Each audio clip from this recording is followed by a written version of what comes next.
Assalamualaikum warahmatullahi wabarakatuh. Salam sejahtera bagi kita semua. Sebelumnya, perkenalkan saya dari kelompok 4 sebagai perwakilan untuk memaparkan buku panduan analisis kerja dan manfaat analisis jaringan kerja yang disusun untuk memenuhi tugas akhir mata kuliah prosedur dan metode kerja.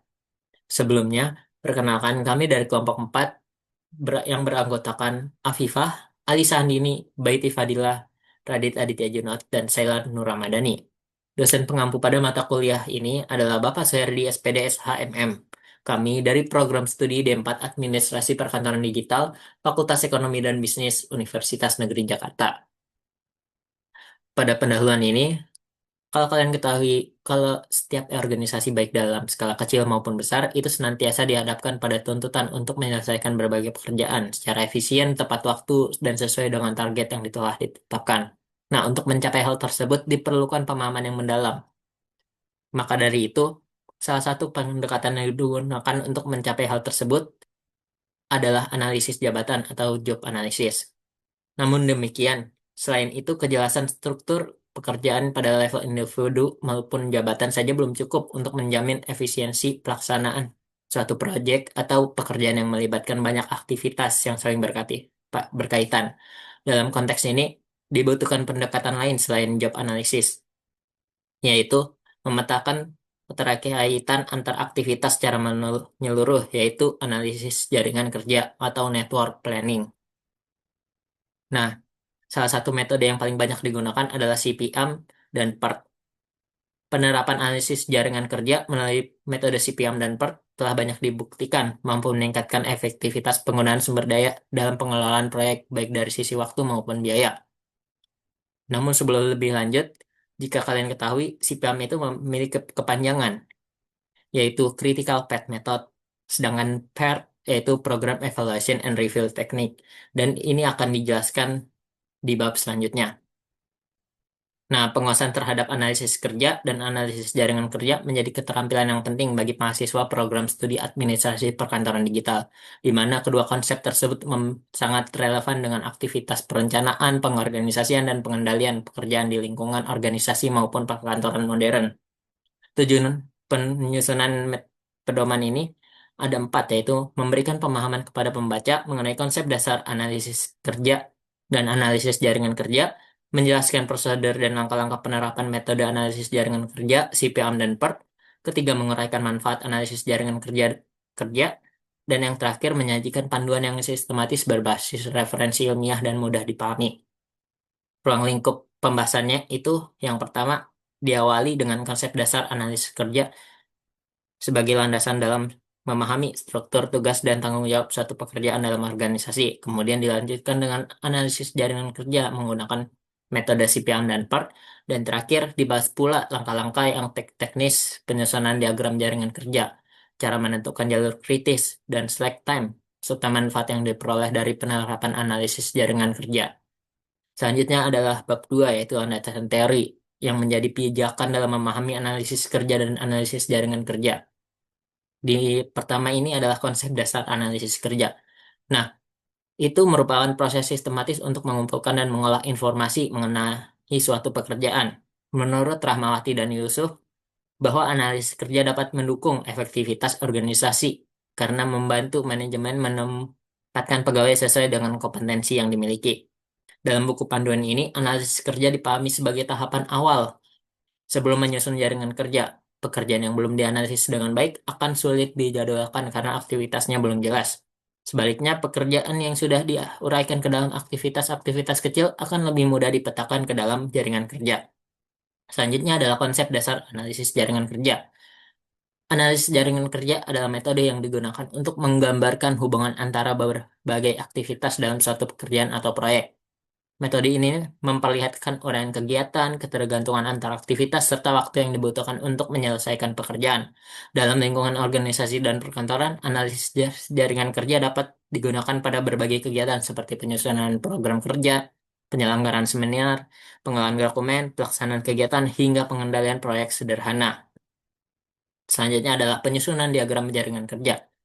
Secara umum, penyusunan diagram jaringan kerja dapat dilakukan melalui beberapa tahapan. Yang pertama adalah menentukan tujuan dan batasan pekerjaan.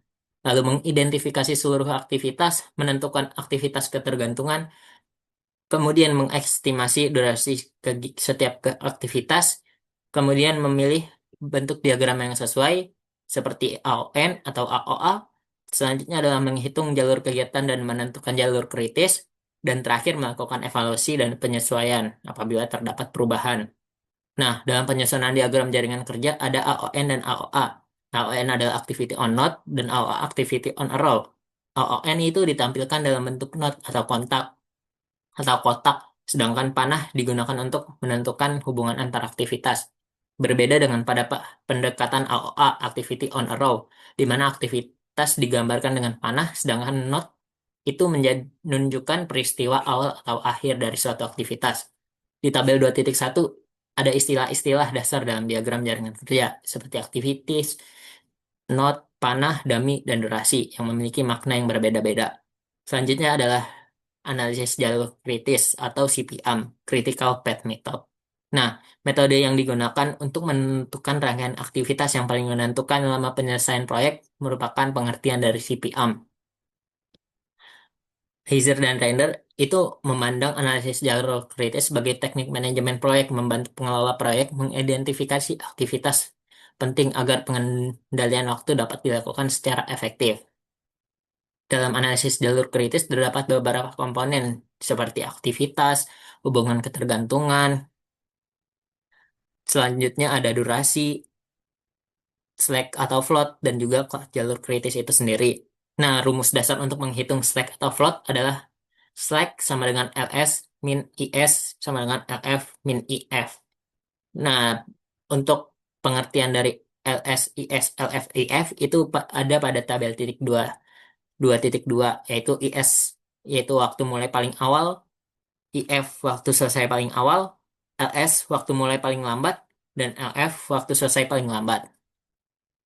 Selanjutnya, kita harus ketahui jika nilai slack sama dengan 0, aktivitas tersebut termasuk aktivitas kritis. Sedangkan apabila nilai slack lebih dari 0, aktivitas tersebut masih memiliki kelonggaran waktu. Nah, selanjutnya ada optimasi dan pengendalian proyek. Optimasi proyek adalah upaya untuk memperoleh hasil kerja terbaik dengan memanfaatkan waktu, biaya, tenaga kerja, dan sumber daya lain secara efisien. Salah satu bentuk optimasi yang sering digunakan adalah time cost trade-off atau TCTO. Metode ini menjelaskan hubungan antara percepatan waktu dan tambahan biaya. Proses mempercepat penyelesaian proyek dikenal dengan istilah pricing.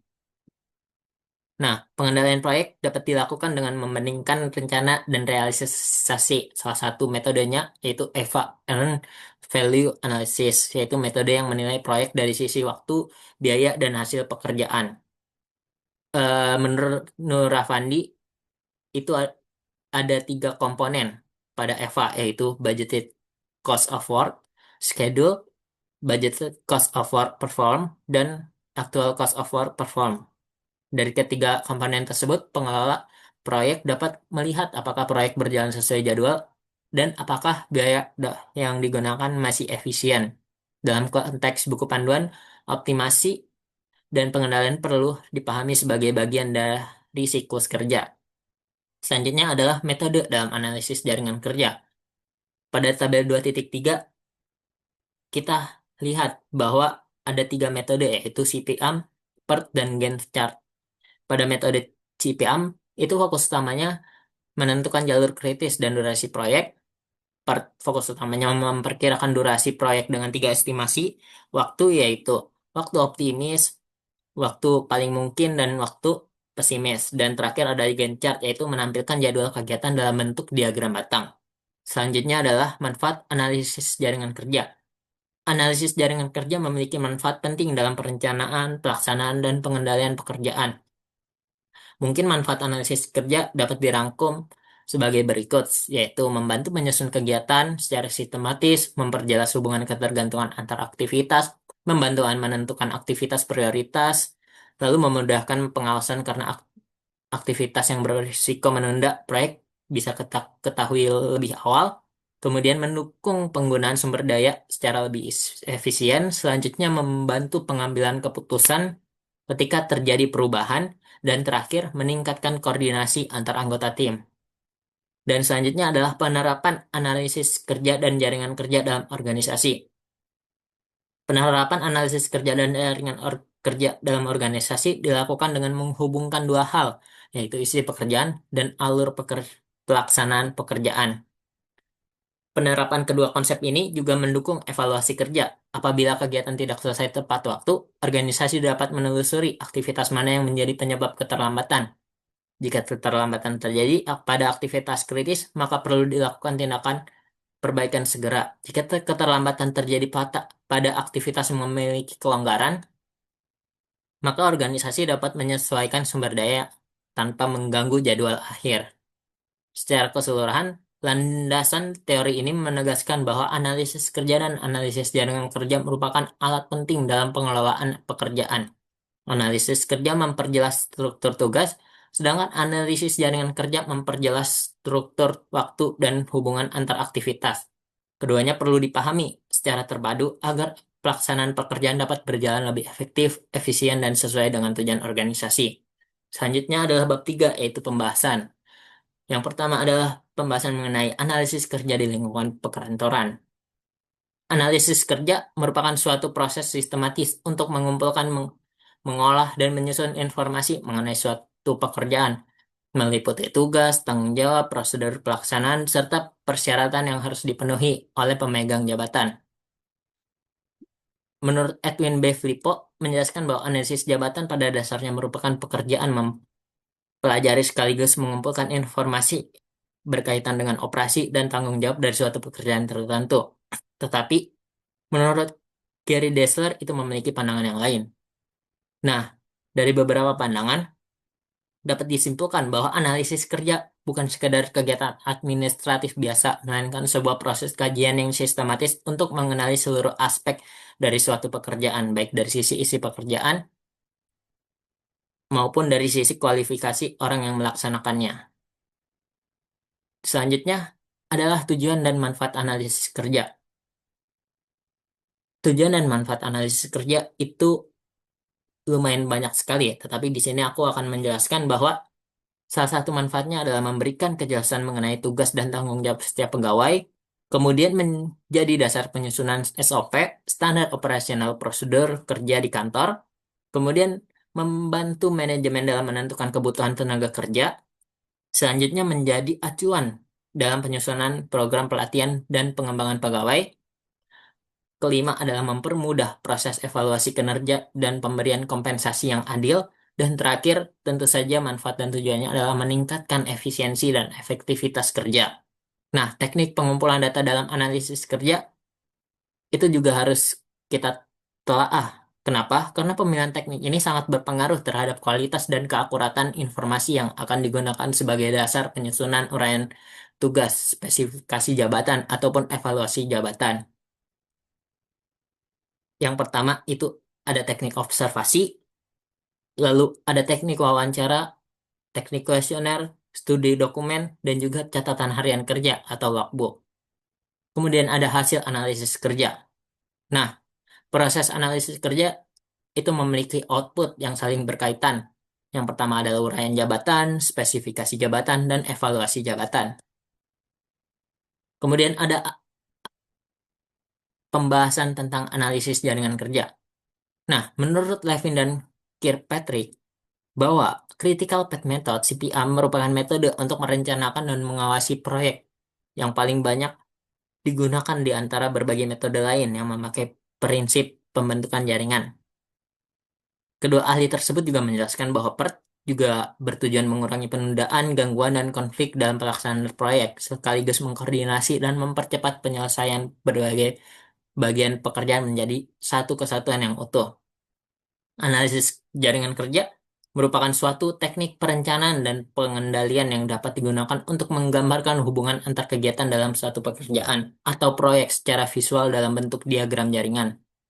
Pada tabel 3.2.1, kita akan mengetahui perbandingan PERT dan CPM karena kedua metode ini itu memiliki prinsip dasar yang sama tapi memiliki perbandingan yang cukup berbeda dari aspek orientasi, aspek estimasi waktu, aspek fokus utamanya seperti apa, dan juga jenis proyeknya. Nah, selanjutnya juga ada unsur-unsur dalam jaringan kerja, di mana ada unsur kegiatan yaitu activity, peristiwa atau event, jalur kritis atau critical path. Hmm, Ada juga waktu longgar, slack atau float, dan juga kegiatan semu, yaitu dummy activity. Selain unsur-unsur di atas, ada dalam perhitungan jaringan kerja juga dikenal beberapa istilah waktu penting, yaitu early start time, lalu early finish time, latest start time, dan juga latest finish time. Nah, keempat istilah ini digunakan untuk menghitung waktu longgar dan menentukan letak jalur kritis dalam suatu jaringan. Selanjutnya adalah langkah-langkah penyusunan analisis jaringan kerja. Langkah-langkahnya itu pertama adalah mengidentifikasi seluruh kegiatan, kedua menentukan urutan dan hubungan ketergantungan antar kegiatan, ketiga memperkirakan waktu yang dibutuhkan, keempat adalah menggambarkan diagram jaringan kerja, lalu kelima menghitung waktu tercepat dan waktu terlamanya, keenam melakukan pengendalian dan evaluasi terhadap pelaksanaan kegiatan. Nah, di sini juga ada contoh penerapan analisis jaringan kerja. Bisa dilihat pada tabel 3.3 panduan analisis jaringan kerja, ada kode A, B, C, D, E, F yang memiliki beberapa kegiatan.